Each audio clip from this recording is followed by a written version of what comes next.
Olá, meu nome é Mariana Lopes Arregui, eu estou no 5º período de História pela UFRJ e agora eu vou apresentar minha pesquisa intitulada Ideologias, Representações e Humor, a Segunda Guerra Mundial e a Guerra Fria na revista Careta, entre os anos de 1939 até 1960. A pesquisa, iniciada em fevereiro de 2024, é orientada pelo Dr. Vinícius Aurélio Líbio e é financiada pela Fundação de Amparo à Pesquisa do Estado do Rio de Janeiro, a FAPERJ.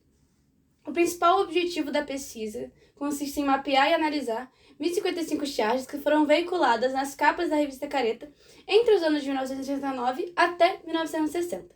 Assim, através da utilização do método documentário de análise de imagens, busca-se estudar as estratégias e representações das principais ideologias que compuseram o cenário político internacional e nacional do turbulento século XX. Ainda, a pesquisa busca ressaltar a importância do estudo das fontes imagéticas, que ainda é um campo pouco explorado e desvalorizado quando comparado com as fontes escritas. Portanto, em um mundo cada vez mais visual, é necessário compreender as imagens como agentes históricos e fundadoras do meio social em que elas estão inseridas. A Careta, ela foi uma revista sediada no Rio de Janeiro, que teve sua veiculação entre os anos de 1908 até 1960. Entretanto, na pesquisa são só trabalhadas as capas veiculadas de 1939 até 1960. Assim, foram retratadas em suas capas os principais eventos do século XX. Ela era publicada semanalmente aos sábados, e apesar de sua grande tiragem na capital carioca, a revista também era vendida em todo o território nacional. O dono e fundador da revista era Jorge Schmidt, e após 1930, a direção da revista passa para o seu filho, Roberto.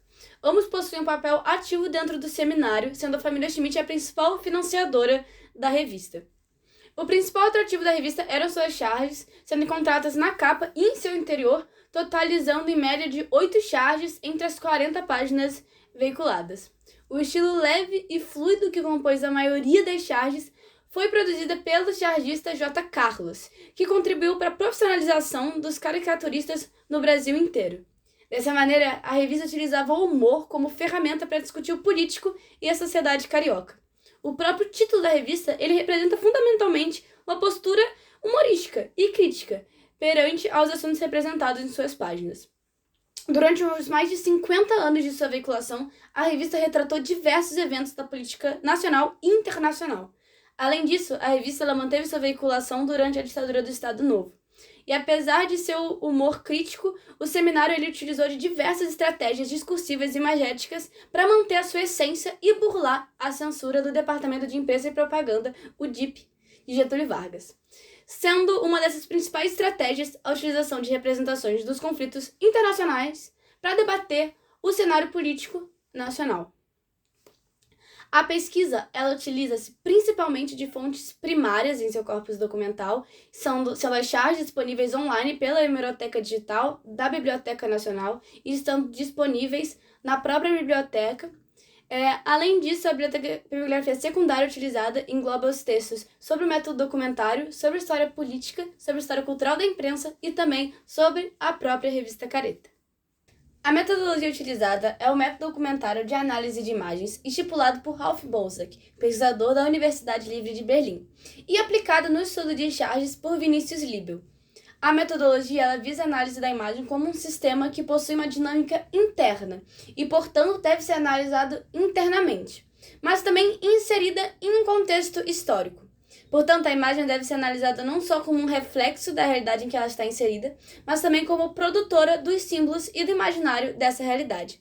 Assim, torna-se uma fonte e uma forma de análise dos hábitos daqueles que a produzem, como estipulado por Bourdieu, à medida que é formadora do seu imaginário.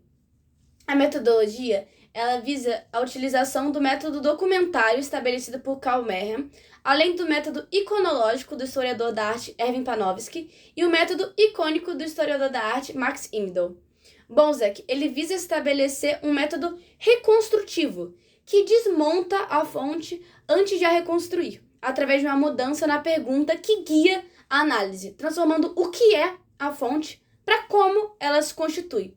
Dessa maneira, ele divide a análise da fonte imagética em 2 passos. O primeiro seria a interpretação formulada, que abrange o nível pré-iconográfico e iconográfico, e o segundo é a interpretação refletida, que abrange o nível icônico-iconológico.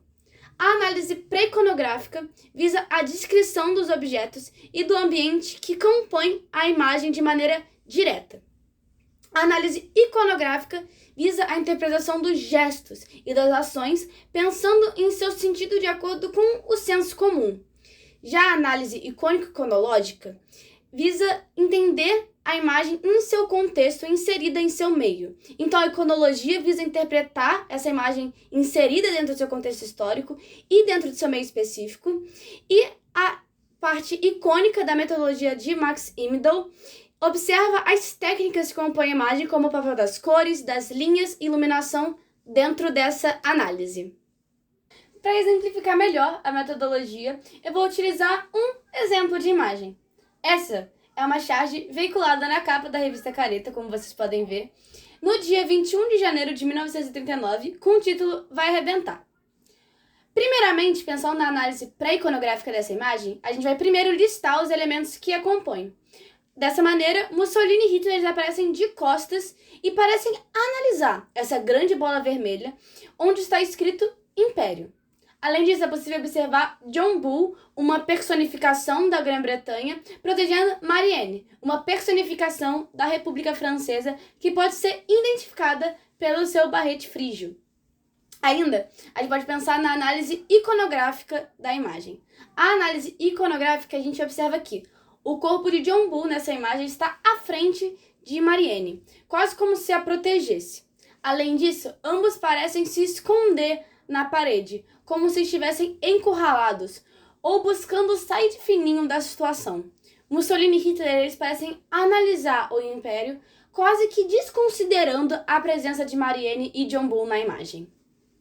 Agora, pensando na análise icônica e cronológica da imagem, primeiramente, pensando nos atributos técnicos da análise de Imdahl, nota-se que ao traçar uma linha diagonal na imagem, como está apresentado aqui do lado, percebe-se que não só Hitler e Mussolini ocupam grande parte da imagem, como eles são evidentemente maiores quando comparados ao tamanho de John Bull e Marianne, que parecem quase que pressionados, menores, encurralados contra a parede.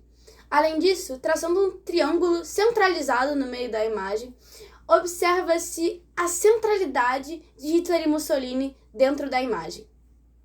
Agora, ao inserir essa imagem em seu contexto historiográfico, pensando na análise iconológica de Panofsky, ela foi publicada em 21 de janeiro de 1939. A Segunda Guerra Mundial não havia iniciado oficialmente, mas as grandes tensões mundiais se tornavam cada vez mais evidentes, enquanto o caráter expansionista dos governos totalitários se tornavam cada vez mais claros. Além disso, o Pacto de Munique já havia sido assinado, e as tentativas de política de apaziguamento do primeiro-ministro do Reino Unido, Chamberlain, não pareciam agradar a todos. Assim, se torna claro na imagem a Grã-Bretanha e a França que parecem distrair Hitler e Mussolini com seu império, enquanto tentam sair de fininho antes que um maior conflito arrebentasse. Essa hipótese é ainda mais evidente quando se lê o título e a legenda da imagem. O título da imagem é Vai Arrebentar e a legenda mostra uma fala de John Bull. Eles não podem dividir essa bola entre si. Dessa forma, é possível observar uma espécie de descrença na forma de resolução do conflito por parte da Grã-Bretanha e da França, que pareciam quase que oferecer o seu império esperando que um conflito maior se desenrolasse entre as potências totalitárias e pudessem sair desse conflito sem grandes problemas maiores. As charges são mapeadas quantitativamente. Dessa maneira, são levantados dados sobre aparições de temas e das representações. Dessa maneira, pode ser observada a frequência de certos padrões de repetição dessas representações estudadas.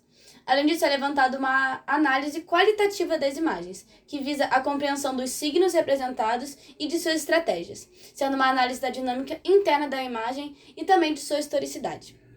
Agora, pensando nas expectativas e na importância da pesquisa. Primeiramente, é importante ressaltar que a pesquisa ainda está em seu início, tendo sido iniciada em fevereiro de 2024. Dessa maneira, não há nenhum resultado ainda para ser apresentado, mas podem ser pensadas nas expectativas para o desenvolvimento da pesquisa durante esses 2 anos de bolsa.